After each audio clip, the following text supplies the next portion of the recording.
Bonjour, dans cette vidéo, je te partage quelques conseils pour une meilleure gestion de ton business de taxi.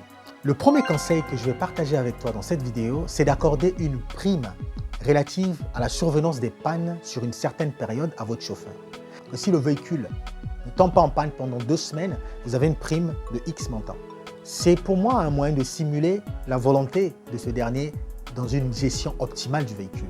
Ça lui éviterait de rentrer dans des trous, de rouler comme un petit fou, sans pourtant se préoccuper de l'état du véhicule. Le deuxième conseil que j'ai envie de partager avec toi, c'est de ne jamais laisser la recette de plusieurs jours entre les mains d'un taximan. Chaque jour, ce dernier est censé vous faire le versement. N'ayez pas tendance à le laisser garder de l'argent pendant 2-3 jours, car il y a de fortes chances qu'il vous raconte un canular pour bénéficier de cette somme. Le troisième conseil que je vais partager avec toi, c'est d'utiliser les boîtes manuelles plutôt qu'automatiques. En Afrique, au Congo particulièrement, les boîtes automatiques ne sont pas encore à la portée de plusieurs mécaniciens ou plusieurs garagistes de la place, ce qui fait qu'ils n'ont pas encore la maîtrise totale sur la gestion de ces véhicules.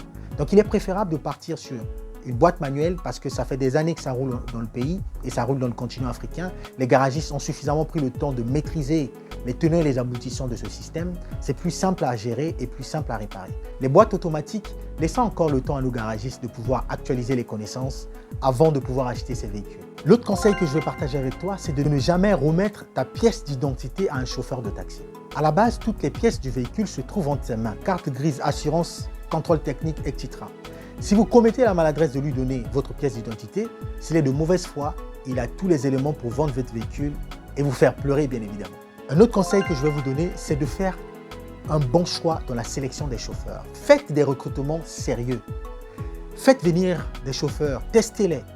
Contrôlez leurs pièces d'identité, contrôlez leur lieu d'habitation. Faites un check réel de leur passé, de leur vie quotidienne, de leur entourage. C'est important de ne pas commettre l'erreur de prendre quelqu'un par affinité ou de prendre quelqu'un qu'on ne connaît pas du tout. Mais quelqu'un qu'on connaît aussi n'empêche que l'on soit rigoureux, l'on tape sur la table quand il le faut. Faites de lui un chauffeur de course pendant une semaine, qui vous dépose à votre lieu de travail, qu'il s'occupe de vos courses, histoire de voir juste ses habitudes, ses réflexes en tant que chauffeur. Une fois que le test est réussi, vous pouvez à ce moment-là lui donner votre véhicule. Un autre conseil, achetez des voitures climatisées. Ne partez pas sur des véhicules qui chauffent parce qu'en Afrique, il fait tellement chaud que si vous devez ajouter la chaleur à tous les problèmes que vos clients peuvent avoir, c'est catastrophique. Partez sur des véhicules climatisés, adaptez-vous au changement, adaptez-vous à l'amélioration. Un autre conseil que je vais partager avec toi dans cette vidéo, c'est de ne jamais utiliser la recette dans vos besoins quotidiens.